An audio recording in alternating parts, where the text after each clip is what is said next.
Hello and welcome to our today's lecture. In today's lecture, we are going to learn about some terminology related to the pharmaceutical solutions. And first of all, dilution. Dilution means we have got a solution with a pretty high concentration and you want to make from this solution, from this highly concentrated solution, just by the addition of solvent. So the process by which you can add more amount of solvent to a concentrated solution to make it less concentrated is known as the process of dilution. It has a definite equation by which you can a solution of your intended concentration. So what is dilution? Dilution is the addition of solvent to decrease the concentration of solute. The solution volume changes, but the amount of solute remains constant. So if the solution has become diluted, there is no change in the amount of concentration of solute, but the amount of solvent increases significantly. That is why it becomes diluted. Now let's take a look at this. This is a initial solution. This is diluted solution. What is the basic difference between solutions?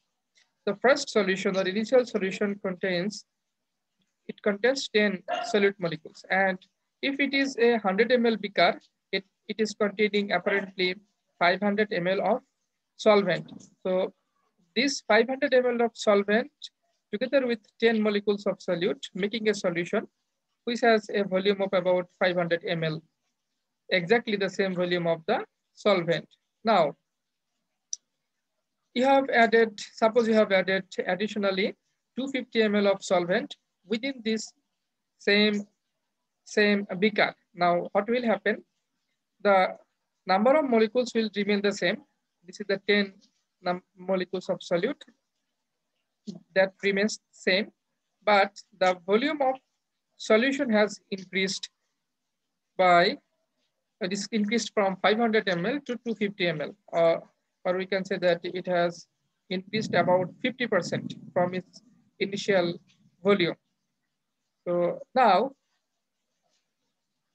250, previously 500 ml of solution was containing 10 amounts of 10 solute, and now this after addition of 250 ml of additional solvent, it is containing the same amount of solute, but the volume has increased to 750 ml. And this is known as dilution. This is known as dilution. The concentration has changed. Concentration has changed. Now, how does the concentration have changed? Suppose say that this 10 molecules of solute has the molecular weight of about, they have molecular weight of about say 50 gram. So 50 gram of solute is contained in 500 ml solution. So 500 ml solution containing 50 gram solute. What will be the concentration of this solute or solution? Concentration will be like this. Concentration is amount of solute divided by volume of solution. So it will be 50 divided by 500 gram per ml. It will be the concentration of this solution. And this will be about what? If we divide 50 with 500, we will get that 50 divided by 500. And this is 0.1 gram per ml.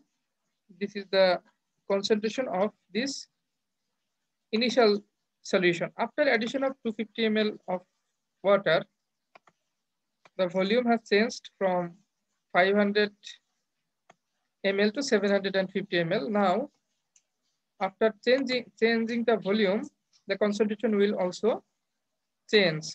And in this case, the 50 gram will remain the same, but the volume has changed divided by 750 ml. Volume has changed to from 500 to 750 ml, and the changed concentration will be 0.0667 gram per ml. Now you can easily discriminate these two solution, and you can say that it has a higher concentration, which is 0.1 gram per ml is a higher concentration than 0.0667 gram per ml. This is a lower concentration. The lower concentrated solution is also known as unsaturated solution, and it is also known as dilute solution. And this is the process by which dilution occurs. So to make a solution dilute solution, to make a solution a dilute solution, you have to add more amount of solvent so that the volume changes, but you should not change the concentration of the solute which is present in the initial solution. So for the calculation of dilution, we generally apply an equation. The equation is M1 V1 is equal to M2 V2. M1 is the initial concentration of solution, V1 is the initial volume of solution, M2 is the final concentration of solution, and V2 is the final volume of the solution. Okay, let's say that you are going to prepare a solution which will have 0.1 molar concentration. This is the concentration of your intended solution, and this is the volume of your intended solution. So basically you are going to prepare a 250 ml 0.1 molar sodium chloride solution, and you have been supplied with a 0.2 molar sodium chloride solution. So 2 molar is apparently higher concentration than 0.1 molar. 0.1 molar is about 20 times less than 2 molar solution. So there is no need to, that it is not necessary to know the volume of your concentrated solution. It may be 1 liter, 10 liter, whatever it is, doesn't matter. You have to know the concentration of your initial solution or your mother solution or your stock solution. And from this highly concentrated stock solution, you have to prepare your own solution.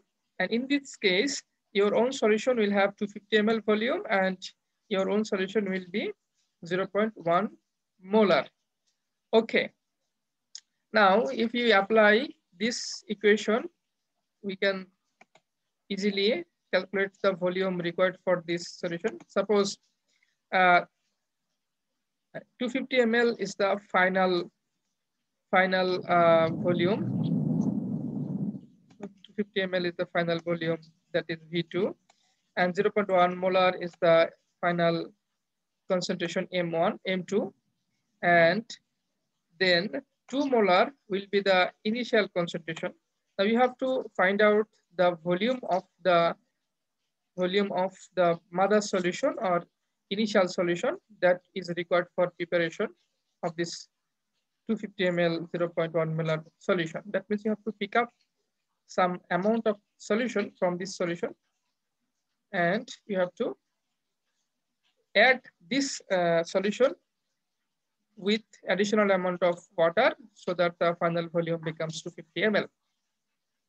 তাহলে dilution খুবই easy জিনিস। তাহলে আপনাকে এখানে যেটা করতে হচ্ছে সেটা হলো যে আপনার একটা মাদার সলিউশন আছে, মনে করেন এটাই সেই সলিউশন, যে এই সলিউশনটার কনসেন্ট্রেশন হচ্ছে 2 মোলার, আর আপনাকে একটা সলিউশন এখান থেকে তৈরি করতে হবে। এখান থেকে 2 মোলার সলিউশন থেকে এই সলিউশনের কিছু অংশ নিয়ে 250 ml একটা সলিউশন বানাইতে হবে, যার কনসেন্ট্রেশন হবে হচ্ছে 0.1 মোলার।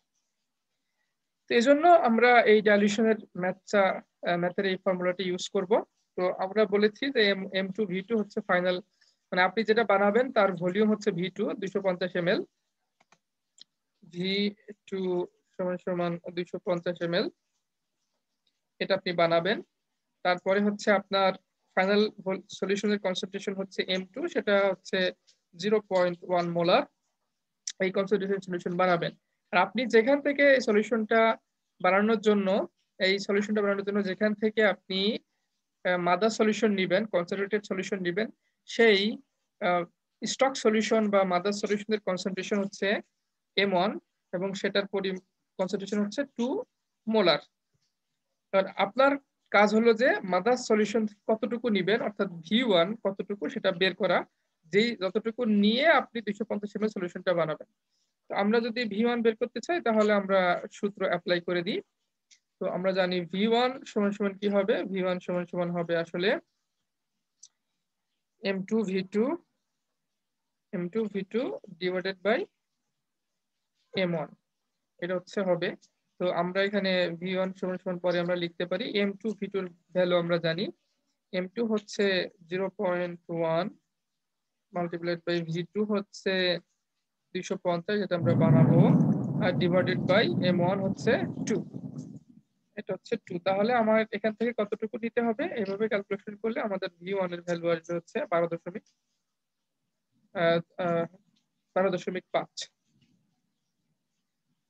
ml। তো V1 আসলে 12.5 ml। এই পরিমাণ সলিউশন 12.5 ml সলিউশন, এটা আমি কোথা থেকে নিব, এটা আমি নিব হচ্ছে আমাদের এই যে স্টক সলিউশন থেকে নিয়ে নিব। 12.5 ml সলিউশন নিয়ে সেই সলিউশনটাকে কি করব, নতুন একটা বিকারে নিব, এইটা এখান থেকে নিয়ে নিব, নিয়ে একটা নতুন একটা বিকারে নিব, অথবা আমরা একটা কোরিক্যাল ভলিউমেট্রিক ফ্লাস্কে নিব, 250 ml এর ভলিউমেট্রিক ফ্লাস্কে 12.5 ml স্টক সলিউশন নিয়ে বাকিটা পানি অ্যাড করে আমরা টোটাল সলিউশনের ভলিউম 250 ml বানিয়ে দিব। ঠিক আছে, টোটাল সলিউশন 250 ml বানিয়ে দিব। 250 ml বানিয়ে দিলে আমাদের নতুন সলিউশনের কনসেন্ট্রেশন হয়ে যাবে হচ্ছে 0.1 মোলার। এভাবে করে একটা ঘন দ্রবণ তৈরি করে আমরা সেখান থেকে নিয়ে নিয়ে পাতলা দ্রবণ বানাতে পারি। মানে এটা করা হয় এজন্য যে বাল্ক অ্যামাউন্টে, মানে এক ট্যাঙ্কি আপনার 0.1 মোলার সোডিয়াম ক্লোরাইড তৈরি করার দরকার নাই। আপনি 500 ml বা 1 লিটার 2 মোলারের একটা সলিউশন তৈরি করেন, সেই 2 মোলারের সলিউশনটা থেকে আপনি একটু একটু করে নিয়ে 0.1 মোলার সলিউশন আপনার প্রয়োজন পরিমাণ নিয়ে নিয়ে আপনি 250 ml 500 ml ইত্যাদি 0.1 মোলারের সলিউশন তৈরি করতে পারবেন। তো ঘন একটা দ্রবণ থেকে ভাবে নিয়ে নিয়ে পাতলা দ্রবণ তৈরি করা যায়। আমরা আসলে পাতলা করে থাকি, অনেক সময় ঝাল বেশি লাগলে আমরা তার ভিতরে পানি বেশি দিয়ে দিই বা অন্য কোনো কিছু দিয়ে দিই, যাতে ঝালের কনসেন্ট্রেশনটা কমে যায়। ঝাল সেখান থেকে আমরা বের করি না, বাইরে থেকে অন্য কিছু অ্যাড করি। এটাই আসলে মূলত ডাইলিউশন বা পাতলাকরণ আর কি। ডাউল অ্যাড করে অনেকে, বেশি ঝাল হয়ে গেলে সেখানে ডাউল অ্যাড করে, যাতে ঝালের কনসেন্ট্রেশনটা অনেক কমে যায়। তো ডাইলিউশনের বিষয়টা আশা করি বুঝতে পেরেছেন। ডাইলিউশন নিয়ে আমরা আরো কিছু ম্যাথ করি।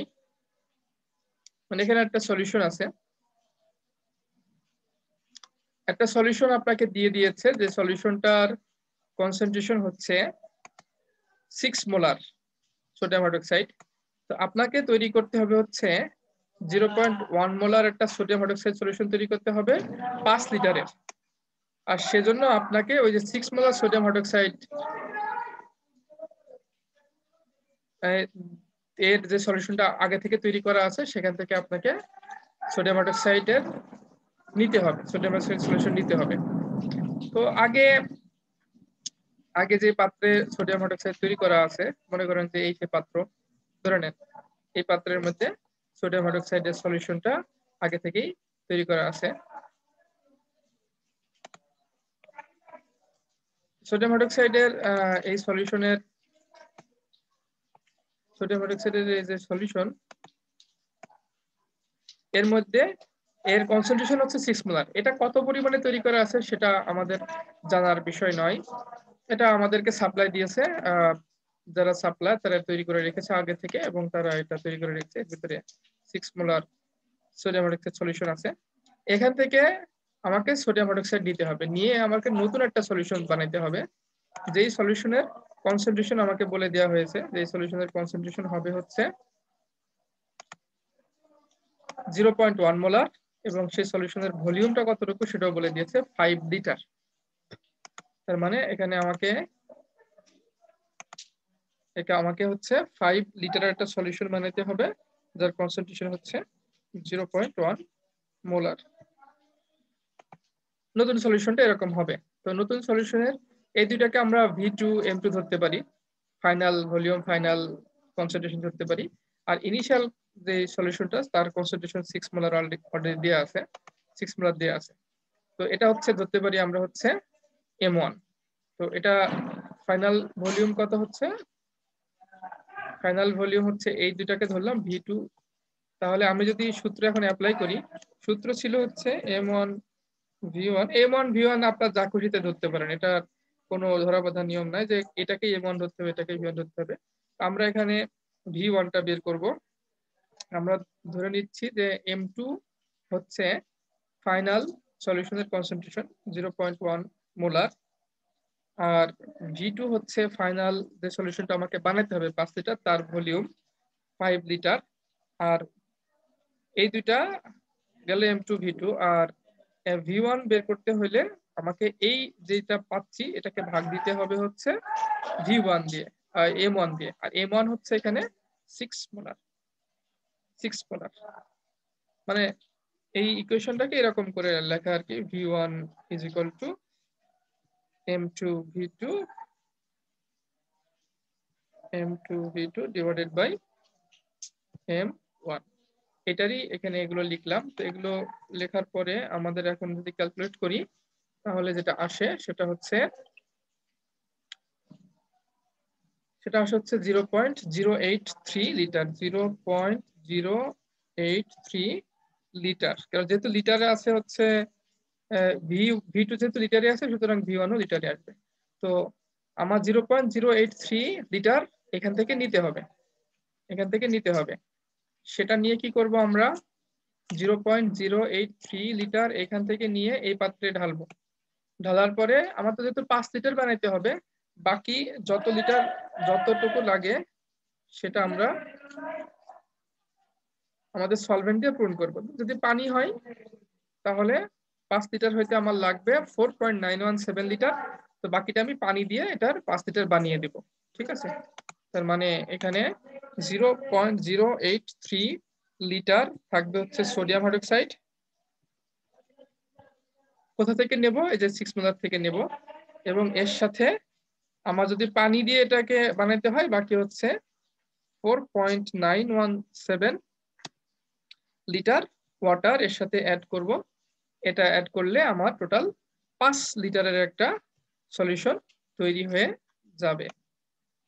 আশা করি ডাইলিউশন এবং ডাইলিউশনের পরে কিভাবে সেটা দিয়ে নতুন সলিউশন তৈরি করতে হয় সেটা আপনারা বুঝতে পেরেছেন।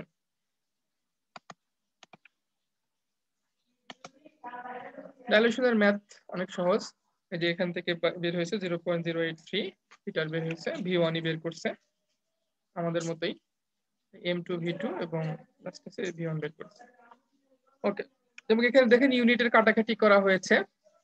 0.1 যেটা ছিল সেটা ছিল হচ্ছে এই যে 0.1 মোলার ছিল ফাইনাল সলিউশনের কনসেন্ট্রেশন, আর 5 লিটার ছিল ফাইনাল সলিউশনের কনসেন্ট্রেশন। আর ইনিশিয়াল মানে মাদার সলিউশনের কনসেন্ট্রেশন বা স্টক সলিউশনের কনসেন্ট্রেশন ছিল 6 মোলার।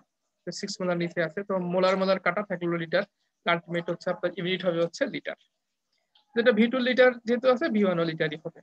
আচ্ছা আচ্ছা, এখন আসেন আমরা একটু কিছু জিনিস শিখি। Solution of solid in liquid, এটা আমরা পড়েছিলাম, W/V ক্যালকুলেশন দেখেছিলাম। the weight of solute in a particular amount of solution, percentage বললে সেটাকে বলছিলাম যে 100 ml এর মধ্যে কত গ্রাম সলিউট থাকে। তো সলিড এবং লিকুইডের যে সলিউশন সেগুলো বিভিন্ন রকম হয়। যেমন ধরেন এটা চিনি পানির সাথে মিশিয়ে দিলে এটা সলিড ইন লিকুইড সলিউশন, লবণ পানির সাথে মিশিয়ে দিলে সেটাও হচ্ছে সলিড ইন লিকুইড সলিউশন। এগুলো হচ্ছে সলিড ইন লিকুইডের সলিউশন। যখন এটা কমপ্লিটলি ডিজলভ হয়ে যাবে, পুরোপুরি এটা গুলে যাবে, তখন সেটাকে আমরা বলবো সলিউশন। আর যদি সলিউটটা হয় সলিড, তাহলে সেটাকে বলবো হচ্ছে যে সলিড ইন লিকুইড সলিউশন। আচ্ছা, একটা টার্ম আছে like dissolves like. Like dissolves like বলতে কি বোঝায়, যেমন এখানে যদি এটা লবণ হয়, এটা সাদা রঙের, এটা যদি লবণ হয়, লবণ মানে sodium chloride, sodium chloride, sodium chloride পানির ভিতরে ডিজলভ হচ্ছে, পানির মধ্যে ডিজলভ হচ্ছে, H2O পানির মধ্যে ডিজলভ হচ্ছে। তো লাইক ডিজলভস লাইক মানে যে সলভেন্ট, যেমন পানি হচ্ছে সলভেন্ট, সলভেন্ট সে যদি পোলার হয়, পোলার মানে সলভেন্ট পোলার, পোলার মানে হচ্ছে যার নেগেটিভ এবং পজিটিভ পোল থাকে, তাহলে সে কি করবে, লাইক করবে কি, সে লাইক করবে পোলার কোনো একটা সলিউটকে ডিজলভ করার জন্য। মানে তার পছন্দ হলো যে সে নিজে যেহেতু পোলার একটা সলভেন্ট, সে চাবে যে এমন একটা সলিউট যেন তার মধ্যে ডিজলভ হয় যে সলিউট নিজেও পোলার। এটাকে বলা হয় লাইক ডিজলভস লাইক, অর্থাৎ পোলার সলভেন্ট পোলার সলিউটকে ডিজলভ করতে চায়, নন পোলার সলভেন্ট নন পোলার সলিউটকে ডিজলভ করতে চায়। এন্ড পোল বলতে আসলে কি বোঝায়, পোল বলতে পজিটিভ এবং নেগেটিভ পোল বোঝায়। যেমন সোডিয়াম ক্লোরাইডের পজিটিভ এবং নেগেটিভ পোল বিদ্যমান আছে, যেমন সোডিয়াম প্লাস এটা হচ্ছে পজিটিভ পোল এবং হচ্ছে ক্লোরাইড মাইনাস এটা হচ্ছে নেগেটিভ পোল। আর পানিরও কিন্তু দুইটা পোল আছে, পানির ভিতরে আছে কি হাইড্রক্সিল গ্রুপ আছে যেটা আসলে নেগেটিভ পোল, এবং এর মধ্যে আরেকটা জিনিস আছে সেটা হচ্ছে হাইড্রোজেন আয়ন, সেটা হচ্ছে আসলে পজিটিভ পোল। তাহলে পানির মধ্যেও পজিটিভ এবং নেগেটিভ পোল আছে, আর লবণের মধ্যেও পজিটিভ এবং নেগেটিভ পোল আছে। তাহলে পানি নিজেও পোলার, সেটা পোলার সলভেন্ট, কাজেই তার পছন্দ হবে সে যাতে সে পছন্দ করবে তার মধ্যে যেন পোলার কোনো সলিউট ডিজলভ হয়, এটাকে বলা হয় লাইক ডিজলভস লাইক। যদি নন পোলার কোনো সলভেন্ট হতো, যেমন হচ্ছে petroleum, ether, benzene, carbon tetrachloride, এগুলো যদি হতো তাহলে তারা নন পোলার কোনো সলভেন্টকে তারা ডিজলভ করতো। কার্বন টেট্রাক্লোরাইডের মধ্যে বেনজিন খুব ভালো সলিবল হতো। এখন তেল যেটা সেটা হচ্ছে নন পোলার, অয়েল, অয়েল হচ্ছে নন পোলার, অয়েল জিনিসটা হচ্ছে নন পোলার। ফলে অয়েল যেহেতু নন পোলার, এর কোনো পোল নেই, এটা হচ্ছে অর্গানিক। আর পানি যদি অয়েলের সাথে মিশানোর চেষ্টা করি আমরা, ওয়াটার, ওয়াটার হচ্ছে পোলার, যে হচ্ছে পোলার। তো পোলার আর নন পোলার কখনো মিশে না, পোলার নন পোলার যেহেতু মিশে না, কাজে পানি আর তেলের কোনো সলিউশন তৈরি হয় না, পানি আর তেলের কোনো সলিউশন তৈরি হয় না, তেল আর পানি একসাথে মিশে না, ভেসে বেড়ায়। তো এই ভেসে বেড়ানোর ঘটনাটাকে আমরা বলছি যে ইমমিসিবল। যদি মিশে যায়, পোলার পোলারের সাথে মিশে যায়, এটাকে আমরা বলি হচ্ছে মিসিবল। আর যদি না মিশে তাহলে সেটাকে আমরা বলি হচ্ছে ইমমিসিবল। মিসিবল কি জিনিস, যে যখন একটা পোলার সলিউট পোলার সলভেন্ট তারা পরস্পরের সাথে যুক্ত হয়ে মিশে যাবে আর খুঁজে পাবেন না, সেটাকে আমরা বলবো মিসিবল। মানে আপনি চোখের পানি যদি আপনার হাতে এক গ্লাস পানি থাকে, সাথে এর ভিতরে পড়ে যায়, আপনি কিন্তু আর একে আলাদা করতে পারবেন না, এটা মিসিবল। কিন্তু তেলের এক ফোঁটা যদি পানির মধ্যে পড়ে যায়, তাহলে সেই এক ফোঁটা তেল কিন্তু ঠিকই ভাসতে থাকে পানির উপরে, মিশে না, এটাকে আমরা বলি ইমমিসিবল বা নন মিসিবল। ঠিক আছে, আশা করি লাইক ডিজলভ লাইক, মিসিবল ইমমিসিবল এর কনসেপ্ট আপনাদের ক্লিয়ার হয়েছে। তো আমরা আর একটু দেখি, এই সম্পর্কে আরো কিছু দেখি। Polar molecules are soluble in polar solvent, polar যে সমস্ত মলিকুল আছে, যেমন এই যে বললাম লবণ, চিনি, চিনিও পোলার, কারণ চিনির মধ্যে কি আছে, হাইড্রোক্সিল গ্রুপ আছে, হাইড্রোজেন গ্রুপ আছে, ফলে সেখানে তারা হাইড্রোজেন বন্ড তৈরি করতে পারে। তো সেই জন্য পোলার কম্পাউন্ডস যেমন table sugar are soluble in polar solvents like water, and non-polar and polar molecules are insoluble in non-polar solvent, যেমন মিথানল, এটা হচ্ছে নন পোলার, পানি হচ্ছে পোলার। তো পানি মিথানলের সাথে মিশে না। আবার নন পোলার সলভেন্ট আরো আছে, যেমন হচ্ছে কার্বন টেট্রাক্লোরাইডের কথা বললাম, এগুলোর ভিতরে পোলার কিছু মিশতে চাবে না। এই জন্যই বলা হচ্ছে যে পোলার যে মলিকুল আছে তারা soluble in polar solvent. For example, polar compounds like table sugar are soluble in polar solvent and insoluble in non polar solvent. যেমন মিথানলের ভিতরে এই টেবিল সুগারটা মিথানলের ভিতরে ডিজলভ হবে না। একইভাবে এই সেম কথা প্রযোজ্য নন পোলারের জন্য। Non polar solvents are non polar molecules are soluble in non polar solvents. যেমন ন্যাপথালিন, এটা একটা নন পোলার সলভেন্টস, এটা সলিবল হবে কোথায়, আর একটা নন পোলার সলভেন্ট যেমন কার্বন টেট্রাক্লোরাইড বা বেনজিন, এগুলোর ভিতরে ন্যাপথালিন সলিবল হবে। তাহলে পোলারের ভিতরে সলিবল হচ্ছে, নন পোলারের ভিতরে সলিবল হচ্ছে, কিন্তু পোলার নন পোলারের ভিতর দিলে তারা সলিবল হবে না, নন পোলারও পোলারের ভিতর দিলে তারা সলিবল হবে না। এটাকেই যে পোলার সলভেন্ট সে যেহেতু পোলার সলিডকে পছন্দ করে, একইভাবে যে নন পোলার সলভেন্ট সে হচ্ছে নন পোলার সলিউটকে পছন্দ করে, এটাকে বলা হচ্ছে লাইক ডিজলভস লাইক। এই ফিনোমেননটাকে বলা হয় লাইক ডিজলভস লাইক। আচ্ছা, তো লাইক ডিজলভস লাইক রুল বলা হয়। আপনারা হচ্ছে দেখবেন কিভাবে সুগার ওয়াটারের ভিতরে ডিজলভ হয় এবং কিভাবে দেখবেন যে mechanism of solubilisation of sodium chloride in water কিভাবে কাজ করে, সোডিয়াম ক্লোরাইডের ভিতরে ডিজলভ হয় সেটা আপনারা দেখবেন। এখন আমরা দেখি মিসিবল ইমমিসিবল। অলরেডি মিসিবল ইমমিসিবল নিয়ে আমরা কথা বলেছি। তো দেখেন এখানে কি আছে, তেল এবং পানি আছে। তেলের গঠন পানির গঠন ভিন্ন, পোলারিটি ভিন্ন, ফলে পানি এবং তেলের কোনো সমসত্ব কোনো মিশ্রণ আপনারা এখানে দেখতে পাচ্ছেন না, তেল পানির উপর ভাসে। এটাকে আমরা বলেছি ইমমিসিবল, এটাকে বলি immiscible. Two liquids that completely dissolve each other are miscible. On the other hand, two liquids that are not miscible in each other are immiscible liquid. দুইটা লিকুইড যদি থাকে তারা যদি সম্পূর্ণরূপে মিশে যায় তাকে আমরা বলবো মিসিবল লিকুইড, আর যদি তারা সম্পূর্ণরূপে না মিশে যায় তাহলে তাকে আমরা বলবো কি ইমমিসিবল লিকুইড। যেমন পানি এবং তেল হচ্ছে ইমমিসিবল লিকুইড, কিন্তু আপনার চোখের পানি আর আমাদের হাতে যদি এক গ্লাস পানি থাকে সেই পানি চোখের পানি মিশালে সেটা কিন্তু মিশে যায়, এটা হচ্ছে মিসিবল লিকুইড। তারপরে হচ্ছে রক্ত যদি পানির সাথে মিশিয়ে দেন তরল অবস্থায় 1 ফোঁটা 2 ফোঁটা, তখন ওটাও কিন্তু পানির সাথে মিশে যায়। তো এটা হচ্ছে মিসিবল লিকুইড বলতে পারেন, যদিও রক্ত হচ্ছে অর্গানিক, এর ভিতরে ইনঅর্গানিক পার্ট বিদ্যমান থাকে, পানি বেশি থাকে তো এই জন্য খুব তাড়াতাড়ি পানির সাথে মিশে যায়।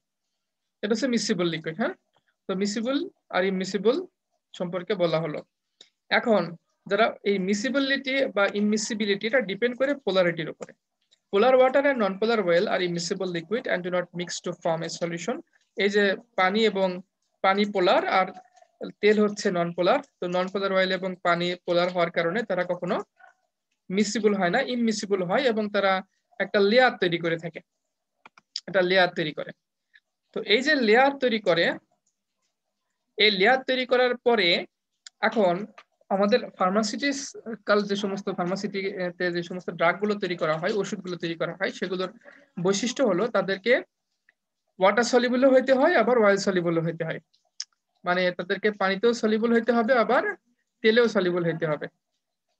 তার মানে তাদের বৈশিষ্ট্য এমন যে সে তাকে যদি এই রকম একটা 2 লেয়ারের যুক্ত একটা বিকারের মধ্যে ছেড়ে দেওয়া হয় তাহলে সে কি করবে, সে হচ্ছে নিচের দিকে পড়ে যাবে, উপর দিকে উঠতে থাকবে, উঠে এই মাঝখানে লেয়ারে এসে কি করবে, কিছু অংশ সে পানিতে চলে আসবে, কিছু অংশ সে তেলের মধ্যে চলে যাবে। তাকে যদি ঝাঁকানো হয় তারপরে তেল আর পানি আলাদা হয়ে যাবে একসময় ঝাঁকানোর পরে, তো দেখা যাবে যে ওই ওষুধটার কিছু অংশ সে তেলের মধ্যে সলিবল হয়ে গেছে, কিছু অংশ পানির মধ্যে সলিবল হয়ে গেছে। এখন আপনি যদি কনসেন্ট্রেশন বের করতে পারেন যে তেলের মধ্যে কতটুকু গেছে, তেলের মধ্যে কতটুকু গেছে, কনসেন্ট্রেশন কতটুকু গেছে পানির মধ্যে, কনসেন্ট্রেশন তো বের করা যায় কত মাইক্রোগ্রাম বাই ml, এই যে কনসেন্ট্রেশন এর আগে আমরা বের করলাম না 0.1 গ্রাম পার ml, এরকম যদি কনসেন্ট্রেশন বের করা যায় কোথায়, ইন ওয়াটার। একইভাবে যদি কনসেন্ট্রেশন আপনি বের করতে পারেন কোথায়, কনসেন্ট্রেশন ইন অয়েল। এই দুইটা কনসেন্ট্রেশন বের করে আপনারটা দুইটা কনসেন্ট্রেশনকে দিয়ে একটা দুইটা যেহেতু কনসেন্ট্রেশন তার একটা ভাগফল পাবেন, অয়েলের কনসেন্ট্রেশন ডিভাইডেড বাই ওয়াটারের কনসেন্ট্রেশন, আপনি একটা ভাগফল পাবেন। এক ভাগফল থেকে আপনি কি বুঝতে পারবেন, ধরা যাক তার অয়েলের কনসেন্ট্রেশন হচ্ছে 5, ধরেন আর কি 5 গ্রাম পার ml, মানে প্রত্যেক ঘন লিটার তেলের মধ্যে, প্রত্যেক লিটার ml তেলের মধ্যে সে 5 গ্রাম করে ডিজলভ হয়।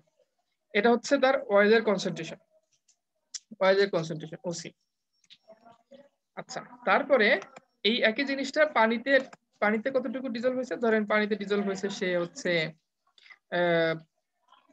2.5 গ্রাম পার ml।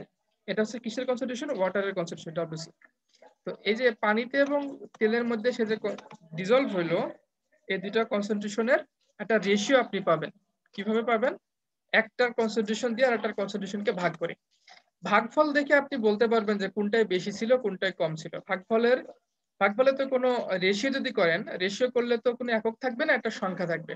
যেমন 5কে 2.5 দিয়ে ভাগ দিলে কত হবে? 2। এটা একটা অখণ্ড পূর্ণ সংখ্যা। আর যদি উল্টো ঘটনা হতো, 2.5 কে যদি আপনি 5 দিয়ে ভাগ দিতেন, মানে পানিতেই, এটা দেখে কি বুঝতে পারবেন? 2.5 কে 5 দিয়ে ভাগ দিলে হবে 0.5। এর দ্বারা উল্টা ঘটনা বোঝা যাবে। কি বোঝা যাবে সেটা একটু বলতেছি, দেখেন। তার আগে এটাকে কি বলে জানেন? এটাকে বলে পার্টিশন কোএফিসিয়েন্ট। তো পার্টিশন কোএফিসিয়েন্ট কি? পার্টিশন কোএফিসিয়েন্ট হচ্ছে একটা রেশিও। কিসের রেশিও? যে এমন যদি কোনো ড্রাগ থাকে যেটা পানিতেও, মানে পোলার সলভেন্টও ডিজলভ হয়, আবার হচ্ছে নন পোলার সলভেন্টও ডিজলভ হয়। অর্থাৎ অয়েলেও ডিজলভ হয়, অয়েল ফেজও ডিজলভ হয়, আবার অ্যাকুয়াস ফেজেও, পানির যে ফেজ সেখানেও ডিজলভ হয়। তো ডিজলভ হইলে তাহলে অবশ্যই দুইটা ফেজে তার কনসেন্ট্রেশন পাওয়া যাবে। তো দুইটা ফেজের যে কনসেন্ট্রেশন, সেই কনসেন্ট্রেশনের যে রেশিও, সেই রেশিওটাকে বলা হয় পার্টিশন কোএফিসিয়েন্ট। তাকে বলা হয় পার্টিশন কোএফিসিয়েন্ট। তো পার্টিশন কোএফিসিয়েন্ট কি? Concentration of solute in oil phase divided by concentration of solute in aqueous phase. এখন যদি পার্টিশন কোএফিসিয়েন্টের ভ্যালু বেশি হয়, কারণ যেমন এখানে কি হবে দেখেন, আমরা যেটা করলাম যে একটাই পাইলাম 5, একটাই পাইলাম হচ্ছে 2.5, 5 ভাগ 2.5। তো এটা রেশিও করলে হবে হচ্ছে 2। 2 হবে হচ্ছে পার্টিশন কোএফিসিয়েন্টের ভ্যালু। পার্টিশন কোএফিসিয়েন্ট হচ্ছে 2। তো 2 যদি পার্টিশন কোএফিসিয়েন্ট হয়, তাহলে এর থেকে বোঝা যাবে, স্পষ্ট বোঝা যাচ্ছে যে 2 যেহেতু অখণ্ড পূর্ণ সংখ্যা, সুতরাং এই যে ড্রাগটা বা এই ওষুধটা বেশি পরিমাণে ডিজলভ হবে হচ্ছে তেলে। তেলের পরিমাণ বেশি, কারণ ওপরে কি ছিল? 5 ছিল। 5 হচ্ছে বড় সংখ্যা। 5 কে কি দিয়ে ভাগ দিয়েছেন? নিচে ছিল হচ্ছে 2.5। 5 কে ভাগ দিয়েছেন হচ্ছে 2.5 দিয়ে।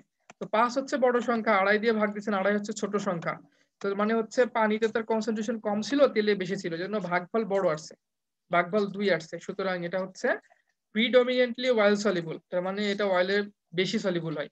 যদি উল্টা ঘটনা ঘটতো, যেমন ধরেন ভাগফল আসলো 0.5। ভাগফল 0.5 কখন আসবে? ভাগফল 0.5 তখনই আসবে যখন হচ্ছে, মানে ভাগফল 1-এর ছোট তখনই হবে, 1 থেকে ছোট হবে যখন আপনার অয়েল ফেজের কনসেন্ট্রেশন কম হবে। যেমন অয়েল ফেজের কনসেন্ট্রেশন মনে করেন 2.5 গ্রাম পার ml। কার এটা কনসেন্ট্রেশন? এটা কিন্তু ঔষধের কনসেন্ট্রেশন। কোন ওষুধ? যেই ওষুধটা পানি এবং তেল দুই রকম সলভেন্টেই মিশে যায়। আমরা দেখেছিলাম যে পোলারে যায়, নন পোলারে যায়, কিন্তু এর বৈশিষ্ট্য এমন, সে পোলারেও যায়, নন পোলারে যায়, তবে কোন একটাই কম যায়, কোন একটাই বেশি যায়। কোনটাই কম যায়, কোনটাই বেশি যায়, সেটা তার রেশিও, পার্টিশন কোএফিসিয়েন্ট দেখে আমরা বের করতে পারবো। যদি পার্টিশন কোএফিসিয়েন্ট দেখি যে হচ্ছে 0.5, তখন এটা এই ক্ষেত্রে 0.5 হবে। তো 0.5 যদি পার্টিশন কোএফিসিয়েন্ট হয়, তাহলে আপনি এটা দেখে বলতে পারেন যে 1 থেকে ছোট। 1 থেকে ছোট মানে এর তেলে দ্রবীভূত হওয়ার পরিমাণ কম, কারণ তেলের ভ্যালুটা উপরে লেখা হয়, তেলের কনসেন্ট্রেশনটা উপরে লেখা হয়, পানির কনসেন্ট্রেশনটা নিচে লেখা হয়। মানে সে পানিতে বেশি দ্রবীভূত হয়, তেলে কম দ্রবীভূত হয়, ফলে তার রেশিওটা, পার্টিশন কোএফিসিয়েন্টটা 0.5 আসছে। যদি এই রেশিওটা 1 থেকে বেশি হতো, তাহলে আমরা বলতাম কি, যে তেলে বেশি দ্রবীভূত হয়, পানিতে কম দ্রবীভূত হয়। কারণ তেলে যদি বেশি দ্রবীভূত হলে ওপরে, অর্থাৎ লব বাই হর, লবে তখন সংখ্যা বেশি আসতো, কনসেন্ট্রেশনের ভ্যালুটা বেশি আসতো। তো আশা করি পার্টিশন কোএফিসিয়েন্ট বুঝতে পেরেছেন। এগুলো নিয়ে বিস্তারিত আপনাদের বায়োফার্মাসিউটিক্সে আলোচনা করা হবে, সেই সময় আপনারা বাকি যা আছে সেগুলো সম্পর্কে ধারণা লাভ করতে পারবেন। পার্টিশন কোএফিসিয়েন্ট একটা গুরুত্বপূর্ণ জিনিস। তো পার্টিশন কোএফিসিয়েন্ট হচ্ছে concentration of solute in oil divided by concentration of solute in water. এবং এটা বলা হলো যদি accordingly compounds with relatively high partition coefficient are predominantly lipid soluble and consequently have very low aqueous solubility। যদি partition কোএফিসিয়েন্টের value বেশি হয়, বেশি তখনই হবে যখন অয়েল ফেজের কনসেন্ট্রেশন বেশি হবে, তার মানে তার অয়েলের সলিবিলিটি হচ্ছে অনেক বেশি, এবং অ্যাকুয়াসে সলিবিলিটি অনেক হচ্ছে কম। Compounds with very low partition coefficients will have definitely in penetrating membranes resulting poor viability। মানে এটা ড্রাগের ক্ষেত্রে বলতেছে যে যদি বেশি পরিমাণে পার্টিশন কোএফিসিয়েন্ট থাকে, তাহলে সেটা তো আমাদের বডির যে সমস্ত জায়গায় লিপিড আছে সেগুলোতে সে খুব সহজেই চলে যেতে পারবে। আর যেখানে যদি পার্টিশন কোএফিসিয়েন্টের ভ্যালু কম হয় তাহলে সে ওয়াটারেই থেকে যাবে, মানে স্টমাকের ভিতরে পানি থাকলে স্টমাকে পড়ে থাকবে। সেটি স্টমাক থেকে আমাদের রক্তে যাওয়ার জন্য যে লিপিডের বাইলেয়ার আছে সেই লিপিডের বাইলেয়ার সে অতিক্রম করতে ইচ্ছুক হবে না। এখন আমরা দেখবো যে factors affecting solubility of solute in solvent, অর্থাৎ একটা সলিউটকে আমরা তো দেখলাম যে কখনো তার সলিবিলিটি কম থাকে কখনো বেশি থাকে, কেউ হচ্ছে পোলারে ডিজলভ হতে চায়, কেউ হচ্ছে নন পোলারে ডিজলভ হতে চায়।